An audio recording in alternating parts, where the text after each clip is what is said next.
Hi there, welcome to our channel. I'm Vic. I'm Nick. And we are NV Board Gaming, and today we're looking at Pinpoint. This is a game designed by Brett Sobel and Seth Van Orden, and it is published by Nauvoo Games. We're going to go through how you play it, and then we're going to give our reviews. Alright, so this game actually has several modes of play. We have a game called 1 to 10, which I'll cover first. Easy coverage, it's not going to be anything extensive rules. It's a party game. Mm-hmm. So 1 to 10, you have competitive teams. It's best with an even amount of players. And what you're doing is you're getting cards that say who's most likely to do something. And you're going to roll a dice for that question. So you're going to roll this die that comes in the game. And you're going to get a series of questions in this card. And I'll show you a closer look from what I'm just showing you here. I'll actually put on the screen. Who's more likely to watch ESPN, for example. Yeah. And you have two scales. And you're going to write your teammate. Usually that's how you're going to do it, but you can do it with celebrities and different things. But they recommend, for your first time playing, do it with somebody you know. If you're not familiar with that person, sure, you can do fictional characters, you can do whatever. You can draw from a deck of cards here that actually have characters on them, like this, Galileo and Buffy the Vampire Slayer. If you really, it's an icebreaker type thing, you can do that. Vic and I, for instance, if we were playing this game, we're gonna go ahead and write our names down here, Nick and Vic, and I will be at the 1. And Vic will be at the 10, just like in real life. And you're going to write down who's more likely to be where. So at ESPN, we both like sports. Maybe we'd put 5, something around there. We both write our own answers. And the other team is doing that too. They could do a different comparison. I believe you just do the same one, though, generally. And you're going to write down a hidden answer. So if you think it's in the middle, it might be a 5.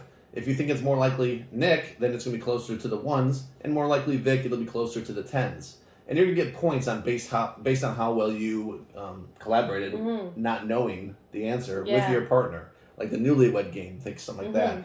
So you get the point scoring for this. So you have +1 point for being on the same side. So if you agreed on the same person, you're going to get a point. If you're within 1 point, you're going to get a point. And if you have exactly, you're going to get a point. So you have potential of getting 3 points. And I just said points a lot of times in a row. Well, the game's called Pinpoint. So the other team is doing that as well. So you're just going to keep going back and forth and see who wins and get the most score. And points. Yes, and points. So that is 1 to 10. Next one I have here is 1 to 100. This is like a game we've covered on our channel called Wavelength. Yeah. In Wavelength, you have this meter that you would show, and you're trying to get a pinpoint on there as well. And it's more visual as opposed to this one is more straight out numbers. You were saying 1 to 100 in a certain fashion. So think of it the same way as Wavelength, if you know how to play that. You're thinking, you get a clue. You're trying to say like slowest to fast, let's say. And then you get a number. You roll the dice, and you're going to get a card that gives you a number based on your die roll. The number itself isn't going to give anyone clues of what that number might be. If you roll a 0, it could still be a 90. So you're doing 1 to 100. So if you rolled a 0 and it gave you a 90, now you're thinking of a word, or a thing, I should say, that would fit in that scale of 1 to 100. And a 90 would be pretty fast. It might be a jet. If you rolled a number and it gave you a 30, it would be a lot slower. Yeah. Maybe it would be a human. Maybe some human out there. Possibly. So you're trying to get on that same page with your partners. Or you're not necessarily partners, but you're getting points if people guess it right. It's competitive, but the clue giver does get points for giving good clues. They do get rewarded, so you want to get. You're not trying to manipulate your fellow.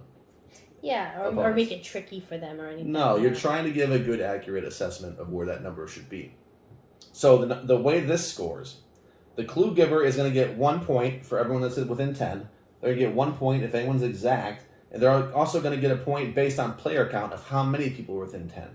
That's based on player count. So if you had 4 players, and it would be you needed 2 people to get within 10 to get that extra point. And then, of course, you're going to get points based on you getting close as well. If you're the closest, if you're right on, and so forth. All right, so that is 1 to 100. And the last one I have here is least to most. Yeah. I'm going to mention also 1 to 100. You can actually play that with only 2 players, but it will have to be cooperative. Yeah. So you're going to try to beat the score, you're trying to get closer. So you can actually play with only 2 players for 1 to 100, which is unexpected. 1 to 10, it says here 3+ players, but you want an even number, so I would say 4+. Yeah. Realistically, you probably want to aim for that. Least to most is 4+ players. I think the more the better here. This is a game that you are using those cards. All those cards that when I showed you with Galileo and Buffy the Vampire Slayer, and Hugh Hefner and Vladimir Lenin, you are getting a bunch of these cards out there, and you're bidding on things. You're doing most likely and least likely. The same concept as the very first game, 1 to 10. Mm-hmm. But you're putting your little chips out there based on your color, and you're going to get points based on who agreed with you most. So if 4 people agreed with you, you're going to get 4 points. Mm-hmm. And you're doing that for most likely, and then you're going to go ahead and turn it around and do it least likely. And there's 6 people out there, or fictional characters. There's a variety of people that you get. And you're going to go ahead and put your marker on what you think was most likely is going to be, like most likely to be an accountant, or least likely to be an accountant. And you're going to get points that way. That's how that plays. So, overall, it's hard to give it a single score since you're playing multiple games. There's a few different games in one. So let's do this. We are going to give it a score, but what is your favorite? Of all of them, I really enjoy the 1 to 100. Yeah. Yeah, I like that one the best. And then I would say the least would be the least to most, just because it can be really hard to say what, Shrek or what one of these characters, a fictional character, who's likely to get a massage or go do yoga. I don't know, and use public transportation. Yeah, I was just trying to come up with something. It's challenging to all be on the same page of that, and you just felt more of going through the motions on that one. Well, we agree. Yeah. 1 to 100 is really good, and I think 1 to 10 is really good too. Yeah, I think that one's good. I think those are both very good games. Least to most, Vic and I agree, is not for us. It could be for people more into maybe pop culture or things that just they want to more focus on celebrity or things they know outside of themselves. Yeah, I think it's easy to teach too. It's probably the easiest of the explanations when you think about and it. The point scoring's easy. Yeah, you don't have to try to think about getting the right clue to get people to go with you. You're just kind of going with your instinct, I think there's less strategy to it. Yeah. So least to most is not for Vic and I. It might be for you. These two, however, 1 to 10 and 1 to 100 are very much, I think, for us. Yeah. I can speak for myself. I like these. Mm-hmm. I would play these happily. Would I play 1 to 10 over Wavelength? Myself? Yes, I would. Same. I had a really hard time understanding Wavelength, and I didn't understand placing it on this scale, visual representation. I feel like a number really, people feel like I feel like people are more on the same page with it than on a scale of something of how onto this side to that side. Just least or most, or what most likely to do this, or hottest. Like it changes on the extremes, so you can they're opposites. Yep. Many people can fill in the blanks. Yeah, there are examples on here. Unforgivable and forgivable. Slow and fast, like I mentioned. Mm-hmm. Boring sport to watch, exciting sport to watch. Now there is that thing where you're going to get like a 65. Now you have to really stop and think, because you had in your mind, if I got a 90 plus, I'm saying that's this. true, yeah. If I got a 1 through 10, I'm saying this. Boom, 62. Mm-hmm. Oh, mm-hmm. okay. And there can be some time that you have to sit there and think, in silence. You're not going to discuss it, so you're just thinking in your head. It's a party game. People can talk amongst themselves. It's not like, Yeah, it's not crazy. Yeah. And you're just trying to think that perfect clue. It's just like Wavelength. If you like Wavelength, and you would, I don't see why you wouldn't like this. Yeah. Do you like more exact numbers, or do you like looking at that visual thing? Yeah. I think people do like the visual thing too, though. They just like the appearance of it. I had a really hard time understanding that one, but this one I grasped a lot. And I think this was going to be made as some kind of variant to Wavelength, so it's not like they're beating around the bush. It's a way to play Wavelength with numbers. Mm-hmm. So and it worked. So it's no criticism at all, and I really enjoyed it a lot more than I thought I would. 1 to 10. Yeah, definitely. I was a little concerned because generally we don't like playing games where, I hate to say we don't want to get to know each other or get to know people, but those games tend to fall flat for me. I remember when we first started going with each other, and I was trying to be clever and funny, and there was a game we were playing, and it said to put your significant other's best feature, and I was being quirky, and I put ears for him. And he took offense to it, and I realized afterwards that, if you say somebody's ears are their best feature, that's not so great. We're digging deep here. Digging deep. There's lots of other great features. So never mind. But generally, I don't like those kind of games. I try to be funny, or I try to, I don't know. I don't care for those get to know you games. Well, this worked. But this one worked because you weren't trying to get to know somebody in a sense of like pick one or the other, and in such a rigid way. Like, yeah, I nominate you to be this. Like, you're not really saying that. You're saying of the two people given, which one is on the scale of the, I thought that was good. And I guess you can have arguments. It depends on your group. Really, if you're just laid back like we are, we're not going to have arguments. You're like, oh, I'm surprised you thought that, and I thought that. Yeah. Who cares? Yeah, but we were on the same page quite a lot, too. Most often. And even in the 1 to 100, we busted out sometimes the same number. Which was pretty really impressive. Yeah, we did fair on this. I think we lost, though. I don't know. We might have. Okay, I don't know. But anyway, those two were really good. So how about final scores? Overall, as a complete package, what do you give it, Vic? Yeah, so altogether, for all the games in consideration, I will give it a 7.2. I think that's fair for what it is. It's not a new concept. A lot of these games have been done in different iterations in some degree, like what we said with Wavelength. I'm sure that there's different games that suit this least to most. There's got to be.